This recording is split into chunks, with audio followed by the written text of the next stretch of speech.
사랑하는 생명사랑교회 여러분, 지난 일주일 동안 평안하셨습니까? 오늘 온라인 예배에 참여하신 전국의 성도 여러분 모두와 우리 생명사랑교우들 생명과 평화의 예수 그리스도의 이름으로 환영합니다. 오늘은 창조절 세 번째 주일입니다. 사회적 거리두기는 2단계로 내려왔지만 또 우리 종교단체에는 정부가 가능하면 비대면 예배를 드리기를 권고하고, 또 이번 주일부터는 49인 이내에서는 대면 예배도 가능하도록 허락했습니다. 그러나 저희 생명사랑교회는 자체적으로 수도권 내에 30명 이상일 경우에 온라인 예배로 드리기로 했기 때문에 저희는 당분간 온라인 예배를 계속 하겠습니다. 다음 주에는 우리가 지난 상반기에 하지 못했던 장로 선출을 위한 공동회를 하려고 합니다. 물론 또 일주일 동안 상황이 바뀔지도 모르기 때문에 상황을 좀 봐야겠지만, 일단 저희가 공고를 해야 돼서 열림교회를 빌려서 지난번처럼 공동회를 하고, 그리고 또 우리 예배처소 이전위원회의 중간 보고도 여러분께 드리고 공청회도 하려고 합니다. 상황이 여의치 못하면 10월 둘째 주에 공동회와 예배처소 이전위원회 보고를 진행하도록 하겠습니다. 이제 성부, 성자, 성령의 임재를 알리는 세 번의 징 울림과 함께 성삼위 하나님의 은총이 여러분과 함께 하시기를 기대하며 함께 마음을 모아 예배하도록 하겠습니다.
새 노래로 주님께 노래하여라. 온 땅아 주님께 노래하여라. 주님께 노래하며 그의 이름의 영광을 돌려라. 그의 구원을 날마다 전하여라. 그의 영광을 만국에 알리고 그가 일으키신 기적을 만민에게 알려라. 아멘.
하늘이 하나님의 영광을 선포하고 궁창이 그의 손으로 하신 일을 나타내는도다.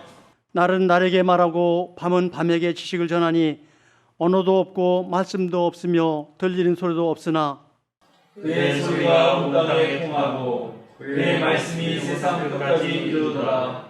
여호와의 율법은 완전하여 영혼을 소성시키며 여호와의 증거는 확실하여 우둔한 자를 지혜롭게 하며 여호와의 교훈은 정직하여 마음을 기쁘게 하고 여호와의 계명은 순결하여 눈을 밝게 하시도다. 여호와를 경외하는 도는 정결하여 영원까지 이르고 여호와의 법도 진실하여 다 의로우니 다 같이 그 곧 많은 순금보다 더 선망할 것이며 꿀과 송이꿀보다 더 달도다. 아멘. 67장 함께 하시겠습니다.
정인주 집사님께서 목회 기도해 주시겠습니다.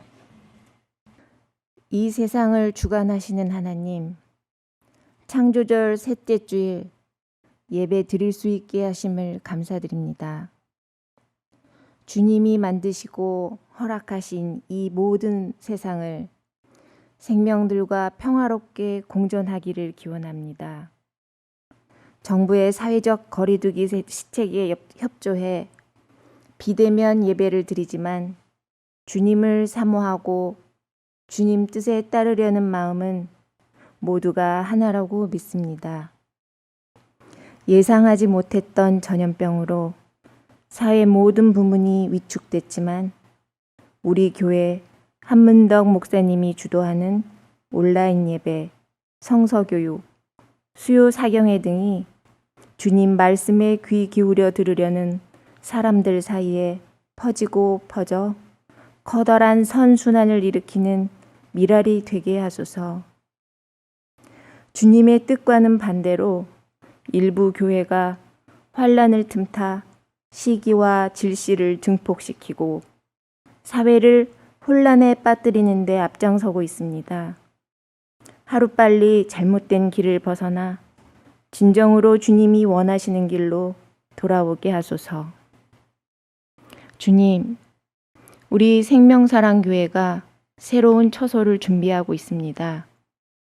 어려운 일에 앞장서서 힘을 보태고 있는 예배 처소 이전 위원들을 살펴주시고 어려운 일도 잘 헤쳐나갈 지혜를 허락하소서. 주님께서 허락하신 도봉동 처소가 주님의 뜻을 세상에 온전하게 전하는 믿음의 중심지가 되게 하소서. 특별히 목자로 세우신 한문덕 목사님을 강건케 하시고 환절기를 맞아 연로하신 어르신들도 건강하시길 기도드립니다. 결실을 앞두고 끝까지 최선을 다해 주님께 영광 돌릴 수 있는 우리가 되길 소망합니다. 감사드리며 예수님 이름으로 기도드립니다. 아멘.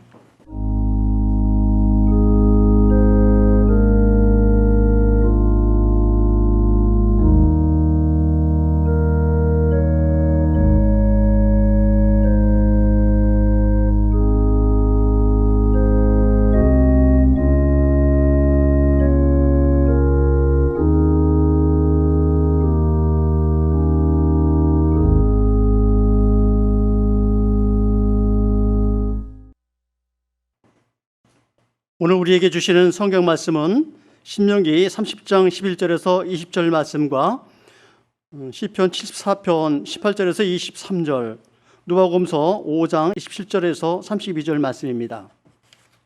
먼저 신명기의 말씀을 저와 함께 한 절씩 교독하시겠습니다. 오늘 내가 당신들에게 내리는 이 명령은 당신들이 실천하기 어려운 것도 아니고 당신들의 능력이 미치지 못하는 것도 아닙니다.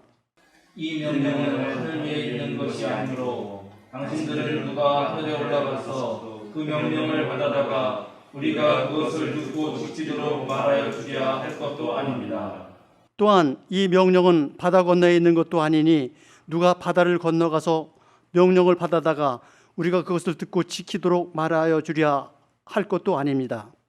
그 명령은 당신들에게 아주 가까운 곳에 있습니다.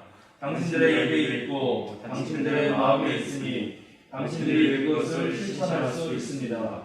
보십시오. 내가 오늘 생명과 번영, 죽음과 파멸을 당신들 앞에 내놓았습니다. 내가 오늘 당신들에게 명하는 대로 당신들이 주 당신들의 하나님을 사랑하고 그의 길을 따라가며 그의 명령과 규례와 법도를 지키면 당신들이 잘되고 번성할 것입니다. 또 당신들이 들어가서 차지할 땅에서 주 당신들의 하나님이 당신들에게 복을 주실 것입니다. 그러나 당신들이 마음을 돌려서 순종하지 않고 빗나가서 다른 신들에게 절을 하고 섬기면 오늘 내가 당신들에게 경고한 대로 당신들은 반드시 망하고 말이다. 당신들이 요단강을 건너가서 차지할 그 땅에서도 오래 살지 못할 것입니다. 나는 오늘 하늘과 땅을 증인으로 세우고 생명과 사망, 복과 저주를 당신들 앞에 내놓았습니다. 당신들과 당신들의 자손이 살려거든 생명을 택하십시오. 주 당신들의 하나님을 사랑하십시오. 그의 말씀을 들으며 그를 따르십시오. 그러면 당신들이 살 것입니다. 주님께서 당신들의 조상 아브라함과 이삭과 야곱에게 주시겠다고 맹세하신 그 땅에서 당신들이 잘 살 것입니다. 다음은 시편 74편 18절에서 23절 말씀을 한 절씩 교독하시겠습니다. 주님, 원수가 주님을 비난하고 어리석은 백성이 주님의 이름을 모욕하였습니다. 이 일을 기억하여 주십시오. 주님께서 맷들기 같은 주님의 백성의 목숨을 들짐승에게 내주지 마시고 가련한 백성의 생명을 영원히 잊어버리지 마십시오. 땅에 그늘진 곳마다 구석구석 폭력배의 소굴입니다. 주님께서 세워주신 언약을 기억하여 주십시오. 억눌린 자가 수치를 당하고 물러가지 않게 해주십시오. 가련하고 가난한 사람이 주님의 이름을 찬송하게 해주십시오. 하나님, 일어나십시오. 주님의 소송을 이기십시오. 날마다 주님을 모욕하는 어리석은 자들을 버려두지 마십시오. 주님께 사고에서 일어서는 자들의 소란한 소리가 끊임없이 높아만 가니 주님의 대적자들의 저 소리를 부디 잊지 마십시오. 마지막으로 누가복음서 5장 27절에서 32절의 말씀을 한 절씩 교독하시겠습니다. 그 뒤에 예수께서 나가셔서 레위라는 세리가 세관에 앉아있는 것을 보시고 그에게 말씀하셨다. 나를 따라오너라. 레위는 모든 것을 버려두고 일어나서 예수를 따라갔다. 레위가 자기 집에서 예수에게 큰 잔치를 베풀었는데 많은 세리와 그 밖의 사람들이 큰 무리를 이루어서 그들과 한 자리에서 앉아서 먹고 있었다. 바리새파 사람들과 그들의 율법학자들이 예수의 제자들에게 불평하면서 말하였다. 어찌하여 당신들은 세리들과 죄인들과 어울려서 먹고 마시는 거요? 예수께서 그들에게 대답하셨다. 건강한 사람에게는 의사가 필요하지 않으나 병든 사람에게는 필요하다. 나는 의를 불러온 것이 아니라 죄를 불러서 회개시키러 왔다. 아멘. 찬송가 419장 함께 하시겠습니다.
생사화복의 갈림길에서라는 제목으로 한문도 목사님께서 설교 말씀 해주시겠습니다. 오늘 우리가 함께 읽은 누가복음서의 말씀은 예수께서 세관에 앉아 있는 세리 레위를 부르시는 장면입니다. 예수님은 홀로 하나님 나라 사역을 하지 않으시고 아주 초반부터 갈릴리의 어부들, 그 갈릴리 주변 사람들을 자신의 제자로 부르셔서 함께 하나님 나라 사역을 했습니다. 세리 레위를 부르시는 장면은 오늘 누가복음서뿐만 아니라 마가복음서, 또 마태복음서, 즉 세 공관복음서에 다 나옵니다. 공관복음서에 이 이야기가 다 나온다는 그 사실 자체가 이 이야기가 매우 중요하다라는 것을 알려주고 있고, 또 그렇게 강조하고 있는 것인데, 막상 세 본문을 비교해서 읽으면 아주 세부적인 곳에서는 조금씩 차이가 납니다. 가장 먼저 쓰인 마가복음서에서는 이 레위를 알페오의 아들 레위라고 말하고 있는데, 오늘 누가복음서에서는 그냥 레위라고 말하고 있고, 그런데 마태복음에 가면은 레위가 아니라 마태로 바뀝니다. 앉아 있는 사람이 레위가 아니라 마태가 되는 거예요. 마가복음서에서는 바리새파의 율법학자들이 예수님과 예수님의 제자 일행을 비난합니다. 그런데 누가복음서에서는 바리새파 사람들과 그들의 율법학자들이 예수님이 죄인들과 세리들과 함께 밥을 먹는다고, 어울려 논다고 비난을 합니다. 그런데 마태복음에서는 바리새파들만 등장합니다. 율법학자들이 나오지 않아요. 또 이들의 비판에 대해서 예수님께서는 건강한 사람에게는 의사가 필요 없고 오로지 병든 사람에게만 필요하다. 나는 의인을 부르러 온 것이 아니라 죄인을 부르러 왔다. 이렇게 말씀하시는데 누가복음서는 이게 마가복음서고요. 누가복음서는 죄인을 불러서 회개시키러 왔다. 이렇게 말씀하시고 마태복음서에서는 호세아 6장 6절을 인용합니다. 내가 바라는 것은 자비요 희생 제물이 아니다라는 말씀을 너희가 그 뜻을 잘 배워라.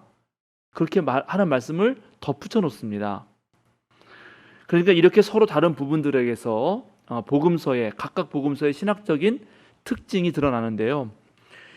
일단 세리들과 어울려서 먹고 논다, 마신다 이렇게 비판하는 바리새파 사람들에게 하나님께 드리는 희생 제물보다 자비의 마음이 더 중요하다 이렇게 말하고 있는 마태복음서의 설명은 바리새파 사람들이 율법 준수하고 종교 생활을 하고 있는데 너희들이 그런 종교 생활과 율법 준수하는 것은 결국은 죄인으로 낙인 찍힌 이들을 품어 안을 수 있는 넉넉한 마음으로 가야지 그것이 남을 혐오하는 방식으로 가서는 안 된다라는 것을 한 번 더 마태가 설명해 주는 것이죠. 예수께서 죄인을 부르시고 또 그들과 함께 하시는 것 그 자체로도 감동적인 이야기죠.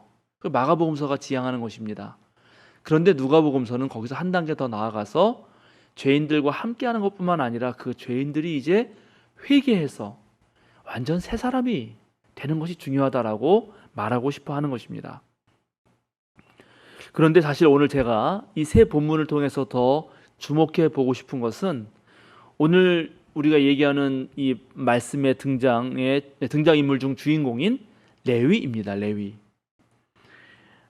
마가복음서는 알페오의 아들 레위라고 했는데 왜 누가복음서는 그냥 레위라고 말하고 또 마태는 심지어 레위를 아예 빼버리고 마태복음서에서는 그걸 마태라고 그렇게 부르는 것일까요?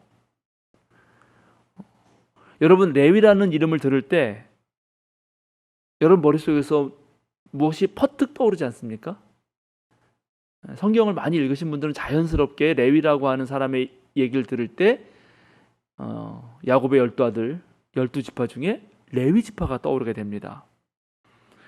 그러니까 알페오의 아들 레위라고 하면은 명확하게 한 사람 알페오의 아들인 그 레위 그 이름을 말하는 것 같지만 알페오의 아들이란 말을 뺨으로써 누가복음서는 레위라는 말을 들을 때 더 레위 지파가 떠오르도록 그렇게 만드는 것이죠. 그런데 여러분 한번 생각해 보십시오. 누가는 지금 로마에게 세금을 바치는 세관에 앉아서 세리의 역할을 하는 사람이 레위 지파라고 말하고 있습니다. 이게 무척 역설적인 모습이죠. 여러분 레위 지파가 어떤 지파입니까? 이들은 하나님으로부터 땅이 아니라 하나님 자신을 유산으로 받은 지파입니다. 레위 지파는 거룩한 성전에서 하나님을 예배하고 제사하는 모든 일들을 담당하는 사람들입니다. 예루살렘 성전은 유대 종교의 중심지로서 유대인들의 정치와 경제, 사회 문화를 이끌어가는 매우 상징적인 공간이었습니다. 이제 레위인들은 그 성전에서 그 거룩한 성전에서 눈에 띄지 않는 그곳에서 유대교 신앙의 뿌리이자 근원인 이 성전이라는 거대 사회 문화적, 종교 정치적, 경제 제도를 돌려가는 그런 톱니바퀴 역할을 했습니다. 레위 지파는 토라에 능통한 사제들이었고 율법 조문에 정통한 스승들이었습니다. 그들은 또 하나님께 아주 영광스럽게 드리는 노래들의 연주자이자 합창 지휘자였고 성전을 굳게 지키는 수문장이자 형리였으며 거룩한 일을 담당하는 사제들의 의상 관리인이자 보루를 지키는 경비원이기도 했습니다. 또 율법에 따라 하나님의 심판을 내리는 사형 집행자이기도 했습니다. 그런 레위가 하나님을 유산으로 물려받고 성전에서 일하는 레위가 로마에게 바치는 세금을 담당하는 세리가 되었다는 것. 정말 민족의 수치이고 유대 백성들의 굴욕입니다.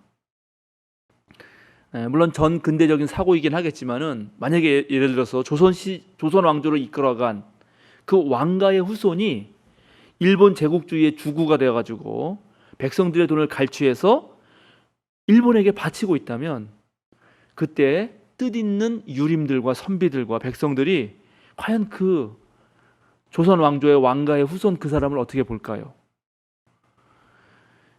유대교의 정통성을 새롭게 개혁하는 것으로서 다시 온전히 유대교를 세우고자 했던 마태복음서 저자는 이 거룩한 레위 지파 사람이 차마 로마에게 세금 바치는 세리가 되었다는 사실을 말할 수 없었기 때문에 아예 레위를 빼버리고 마태로 고친다고 저는 생각합니다.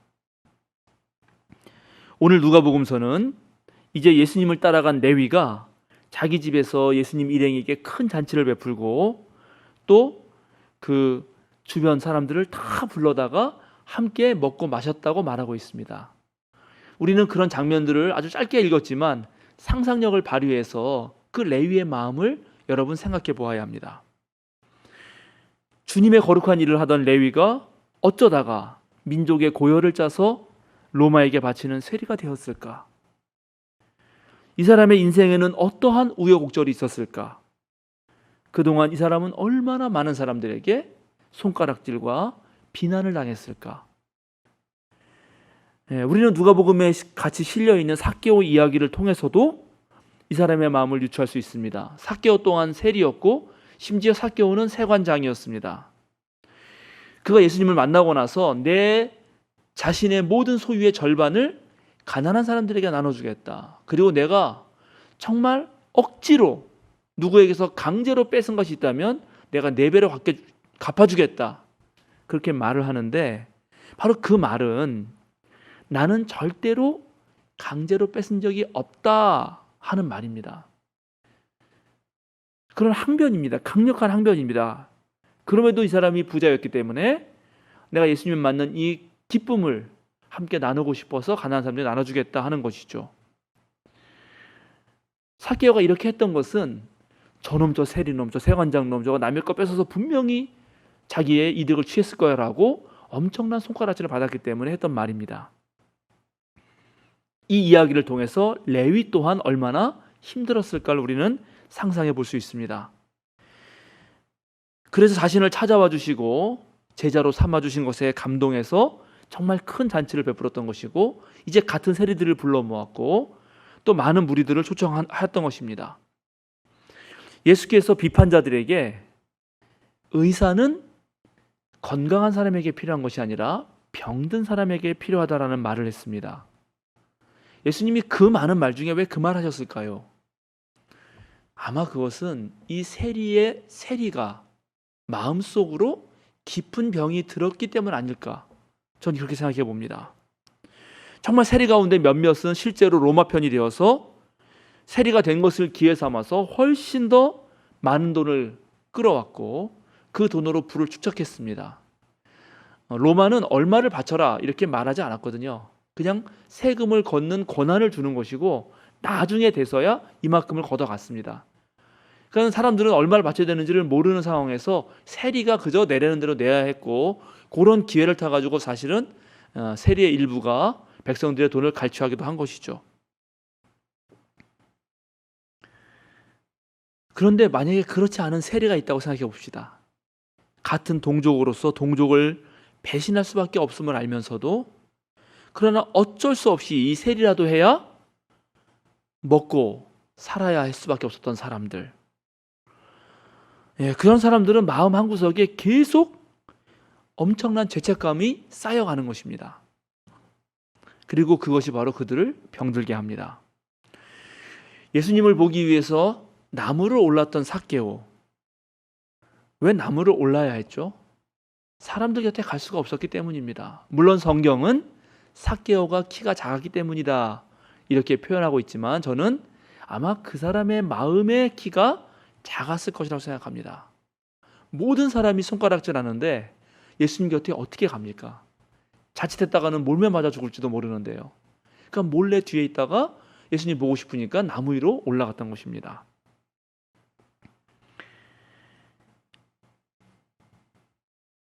수많은 동족의 손가락질 속에서 길을 펴고 살 수 있는 사람은 거의 없을 것입니다.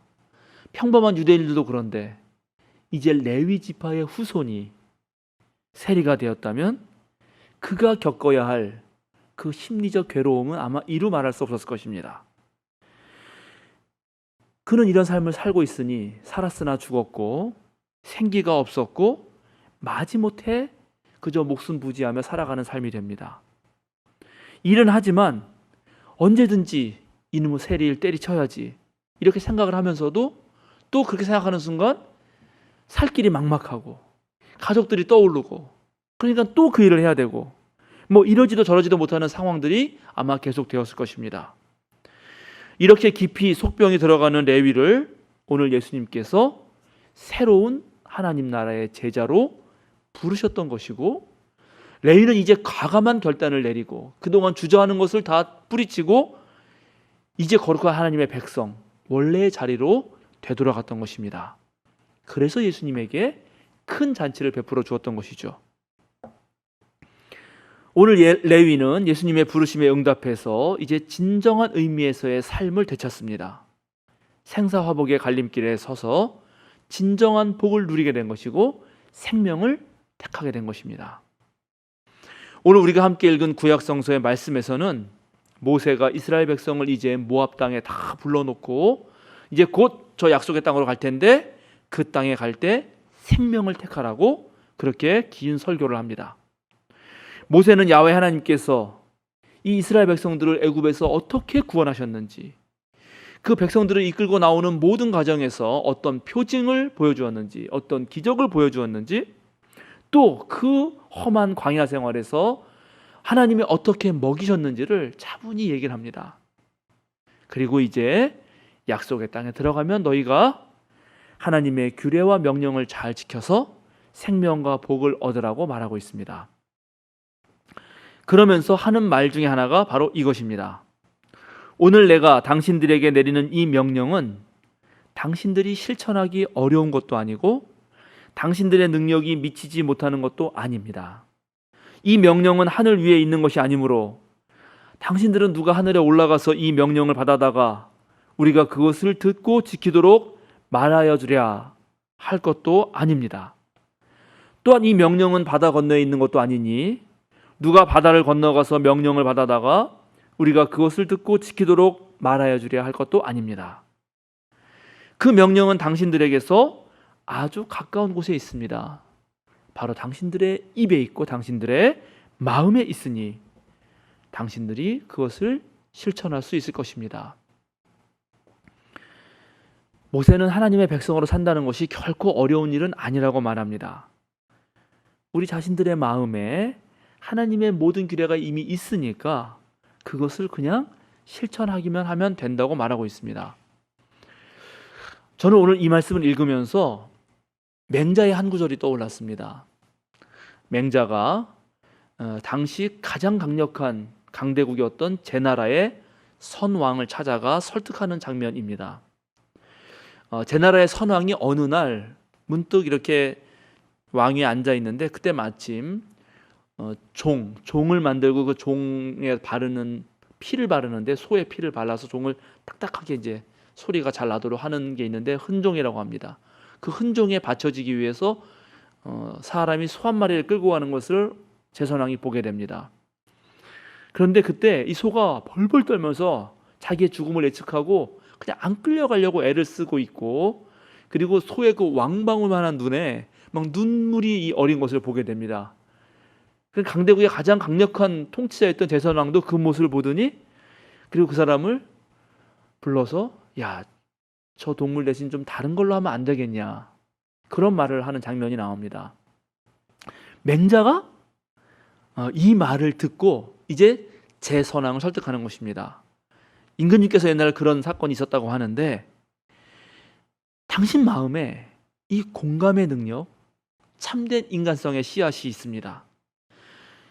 그 마음을 가지고 백성에게 잘 잘 쓰시면은 아마 왕도 정치를 하게 될 것이고 이 나라는 훨씬 더 튼튼해질 것입니다라고 말을 합니다. 그러면서 그동안 이 제선왕이 백성들을 돌보지 않은 것에 대해서 이렇게 말을 하는 것입니다. 지금 그 임금님의 은혜가 소와 같은 금수에게는 미치면서 백성에게 미치지 않는 것은 유독 어째서입니까? 깃털 하나를 들지 못한다고 하는 것은 힘을 쓰지 않으려고 하기 때문이고, 술에 가득 실린 섬나무를 보면서도 보지 못한다는 것은 그걸 밝히 보려고 애쓰지 않은 까닭입니다. 지금 백성들이 보호받지 못하는 것은 바로 임금님께서 은혜를 베풀지 않기 때문입니다.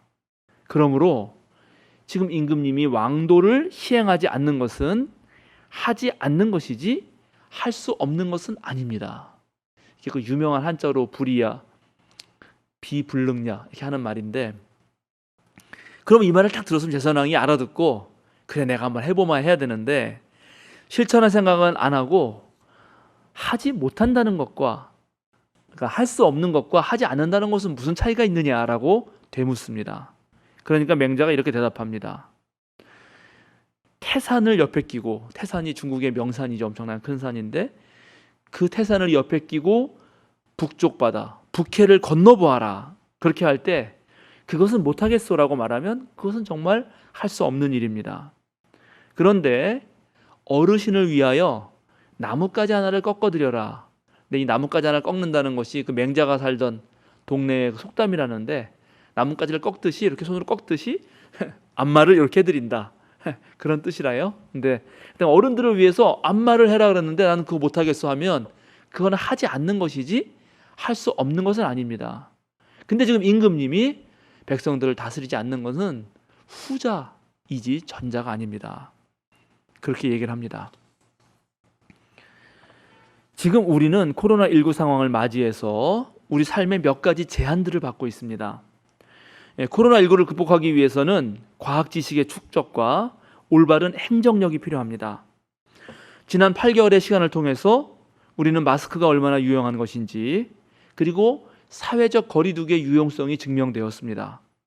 이제 코로나19와 함께 살아가는 그 시간 동안 우리는 마스크 착용의 일상화와 사회적 거리두기 지키기, 손 씻기와 또 모임 자제 등등 그런 기본적인 원칙들을 철저히 지키면 우리는 잘 극복할 수 있을 것입니다.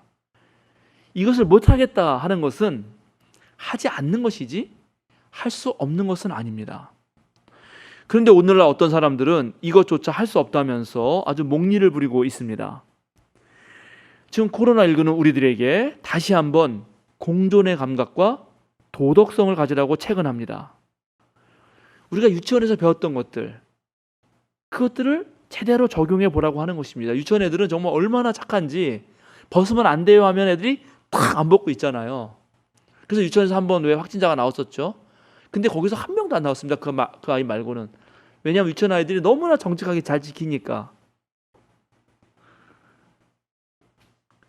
그런 마음으로, 그렇게 순수한 마음으로 지켜야 하는 거죠. 속이지 말고 정직하게 말하고 거짓 뉴스를 퍼뜨리거나 거짓 뉴스에 속지 말아야 합니다.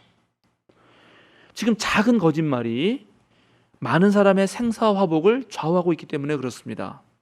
여러분들 모두 뉴스를 봐서 아시겠지만 지난 5월 인천에 있는 학원 강사의 작은 거짓말이 정말 큰 피해를 불러왔습니다.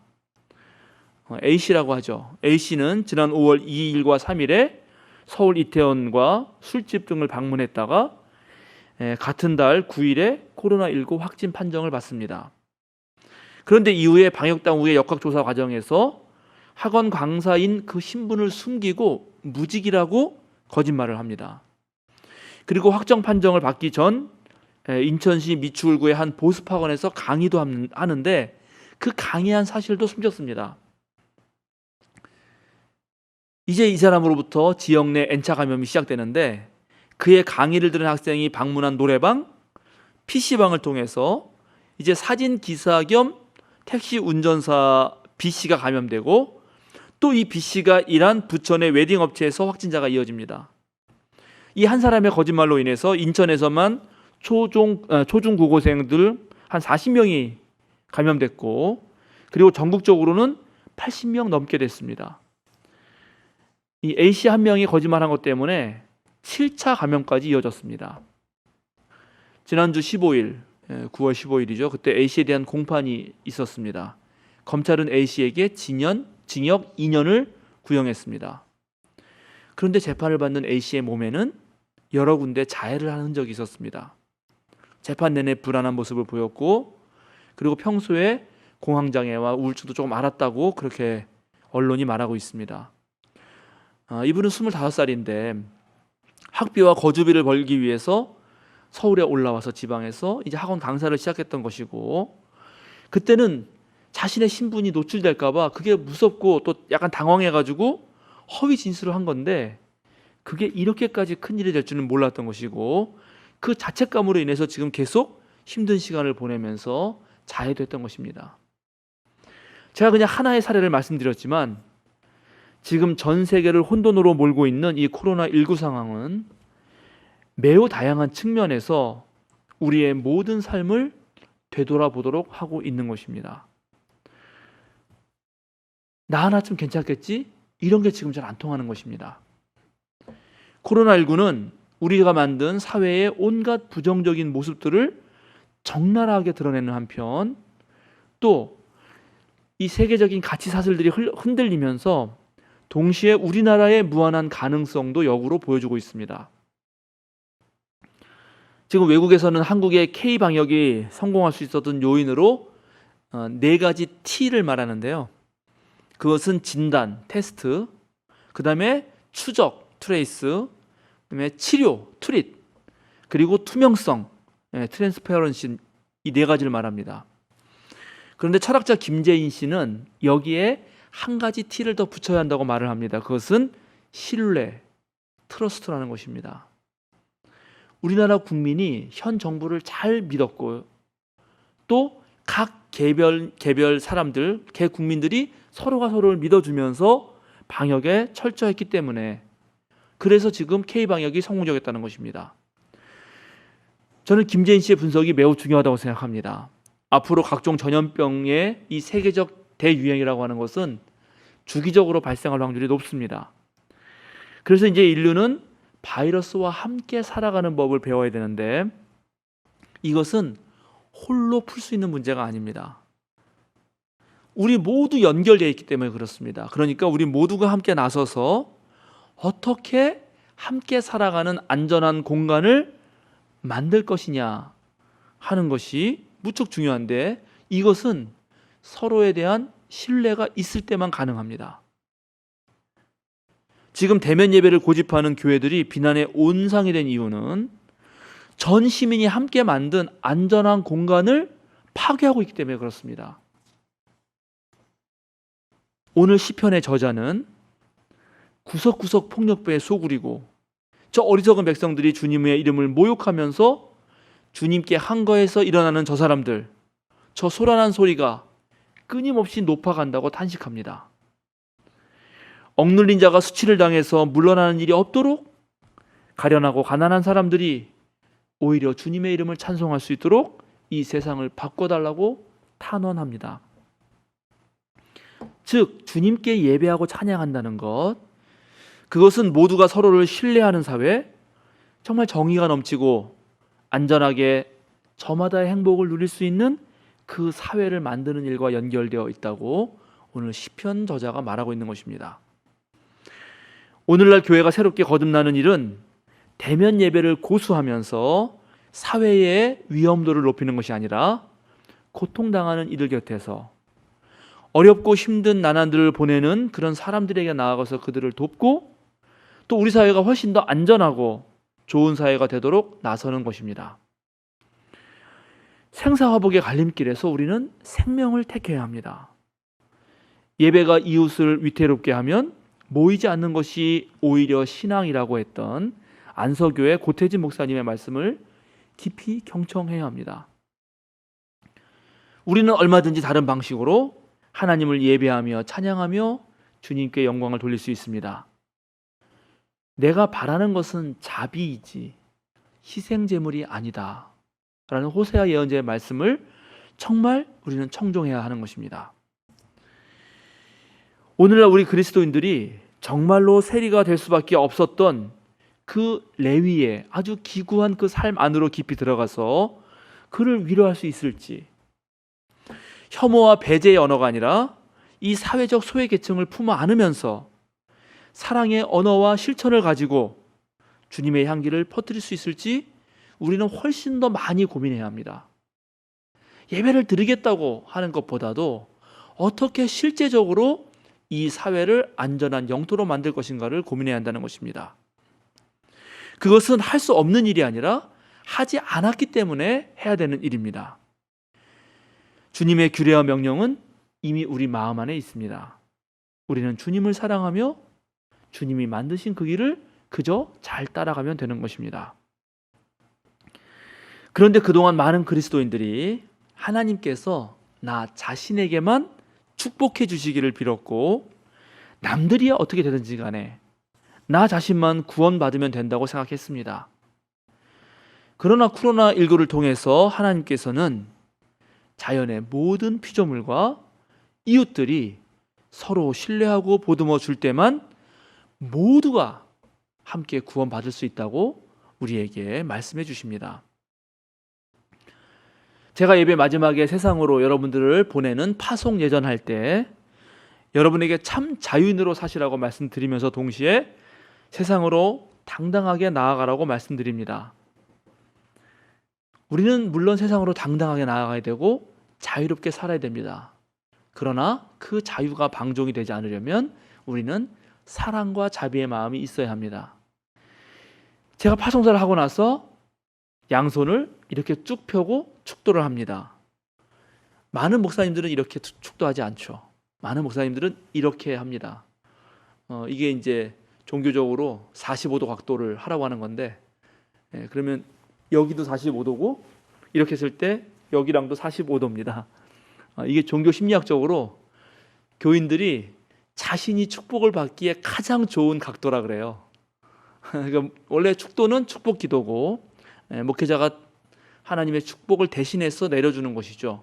그렇게 한다고 많은 예배학자들이 말합니다. 그래서 이렇게 축복을 보통 이렇게 많이 합니다. 손을 들고. 그러나 저는 그렇게 하지 않고 제 양팔을 이렇게 넓게 벌리고 축도를 합니다. 이렇게 하는 것은 이제 여러분과 제가 하나님의 축복을 받고 그 축복으로 세상에 나가서 모두를 품어 안겠다 하는 것입니다. 움츠리지 말고 오히려 자신을 온전히 개방하라는 것입니다. 자, 나 여기 다 있다. 나 개방하라는 것입니다. 누구도 제외하지 말고 이 넓은 품으로 들어오라. 그렇게 자신을 열라는 뜻이 있습니다. 동시에 제가 양팔을 벌리는 것은 예수님의 십자가를 상징하기도 합니다. 예수님께서는 자신을 십자가에 내놓아서 정말 모두를 품어내신 그 하나님의 사랑을 우리에게 보여주셨습니다. 그러니까 우리들도 십자가에 달리자 하는 뜻입니다. 이 십자가에 내놓아서 모두를 품겠다고 다짐하기를 바라면서 제가 양팔을 펴니다. 사랑하는 생명사랑교회 여러분, 또 영상을 통해 함께 예배하고 주님의 말씀에 귀를 기울이시는 성도 여러분, 코로나19는 방심하면 우리에게 재앙과 죽음을 가져다 줄 수도 있습니다. 그러나 우리가 조심하면서 얼마든지 우리들을 잘 절제한다면 우리에게 새로운 가능성을 열어주고 또 새로운 삶을 주고 복을 줄 것입니다. 생사화복의 갈림길에서 어리석은 선택을 하지 말고 온전히 지금 이 시대의 주님의 뜻이 무엇인지를 분별하시기 바랍니다. 세리였던 레위를 찾으셔서 그 레위의 본래 자리를 회복시켜 주신 예수님의 뜻을 받들어서 우리 또한 본래 참된 그리스도인의 자리를 되찾아갑시다.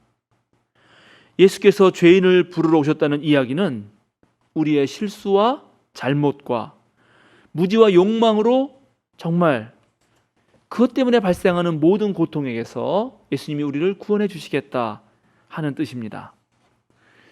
우리는 실수하지만 주님은 고쳐주십니다. 그래서 우리 모두는 주님의 은총을 이미 얻은 자입니다.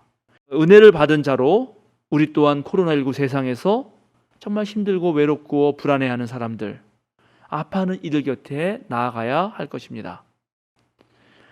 지금 저는 하늘과 땅을 증인으로 세우고 예배하는 모든 성도들의 눈을 바라보면서 여러분들과 여러분들의 자신이 살려거든 생명과 사망, 복과 저주 가운데 생명을 택하라고 말씀드립니다.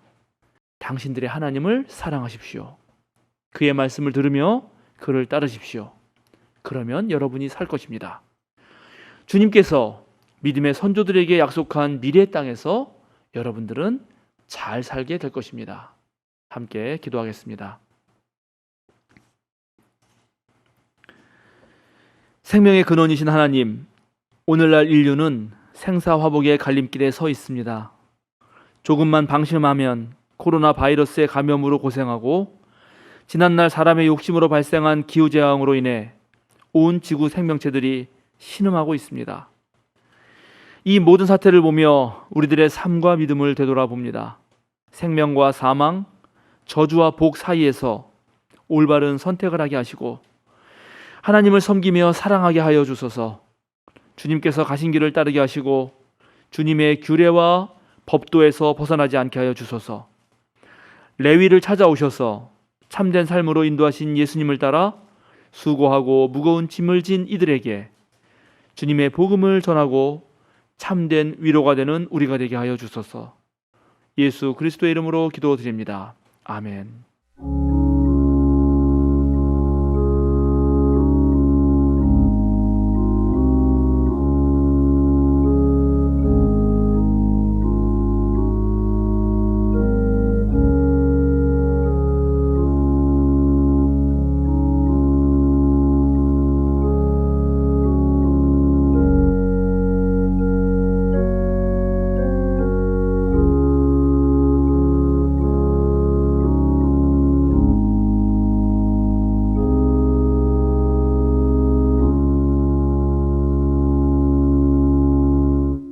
사도신경으로 우리의 신앙을 고백합니다. 나는 전능하신 아버지 하나님 천지의 창조주를 믿습니다. 나는 그의 유일하신 아들 우리 주 예수 그리스도를 믿습니다. 그는 성령으로 잉태되어 동정녀 마리아에게서 나시고 본디오 빌라도에게 고난을 받아 십자가에 못 박혀 죽으시고 장사된 지 사흘 만에 죽은 자 가운데서 다시 살아나셨으며 하늘에 오르시어 전능하신 아버지 하나님 우편에 앉아 계시다가 거기로부터 살아있는 자와 죽은 자를 심판하러 오십니다. 나는 성령을 믿으며 거룩한 공교회와 성도의 교제와 죄를 용서받는 것과 몸의 부활과 영생을 믿습니다. 아멘.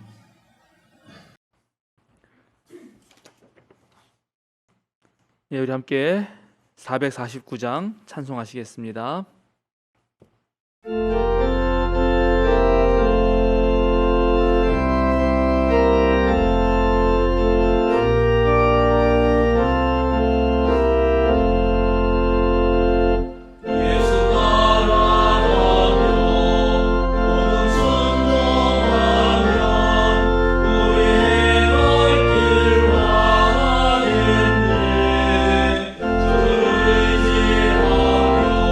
의지하며 순종하는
사랑하는 생명사랑교회 여러분, 어깨를 쭉 펴고 똑바로 서십시오. 세상으로 당당하게 그리고 힘차게 걸어 나가십시오. 자유인으로 사십시오. 생명사랑교회 여러분, 생명을 택하십시오. 하나님을 사랑하십시오. 주의 말씀을 들으며 그를 따르십시오. 이제는 우리의 상처를 어루만지시는 손길이시며 우리를 모든 고통으로부터 구원하시고자 하는 하나님의 무한하신 사랑과 부활의 능력으로 모든 죽음의 세력을 이기신 성자 예수 그리스도의 능력과 모든 것을 깨끗하게 하시는 거룩한 영의 감동과 친교가 생사의 갈림길에서 생명을 택하고 주님의 복된 길을 걸어가는 생명사랑 교우들과 지금 이 시간 함께 예배하는 모든 성도들 위해 지금부터 영원토록 함께 있기를 간절히 축원하옵나이다. 아멘.